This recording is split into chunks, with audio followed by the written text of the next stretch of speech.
Friends வணக்கம். மீண்டும் ஒரு 2.1 ஆம்பிளிஃபையரு அக்கார்லிக் பண்ண இல்லாமல் பேசிக் மாடலில் கேட்டிருக்காங்க. ஸ்டீல் கேபினட்டில் கேட்டிருக்காங்க. ஒரு ஆட்டோ வண்டிக்காக, அதாவது 3 சக்கர ஆட்டோ அபே அந்த வண்டிக்காக கேட்டிருக்காங்க. நம்ம வழக்கமாக போடக்கூடிய ரெகுலர் மாடல் தான் அது. 8 இன்ச் சப்வூஃபர் யூஸ் பண்ண போகிறோம்.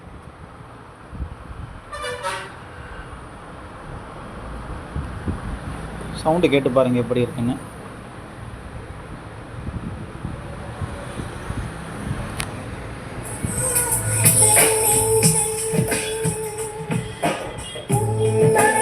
ஃப்ரெண்ட்ஸ் வண்டியில் மாட்டியாச்சு. அதோட வீடியோவும் ஆடியோவும் கேட்டு பாருங்கள். முன்னாடி 2 டியூட்டர் கேட்டிருக்காங்க. அதேமாதிரி ஃபிட் பண்ணி கொடுத்தாங்க. முன்னாடி டேஷ்போர்டில் மேலே 2 கிட்டார் ஸ்பீக்கர், அதுலேயும் டியூட்டர் கேட்டாங்க. சீட்டுக்கு கீழே செட்டும் சப்வூஃபரும் ஃபிட் பண்ணியாச்சு. எல்லாம் ஃபிட் பண்ணி கொடுத்துட்டோம். ஆங்கிள் போட்டுக்கணும்னு சொல்லிட்டாங்க. ஆடியோ சாம்பிள் கேட்டு பாருங்கள்.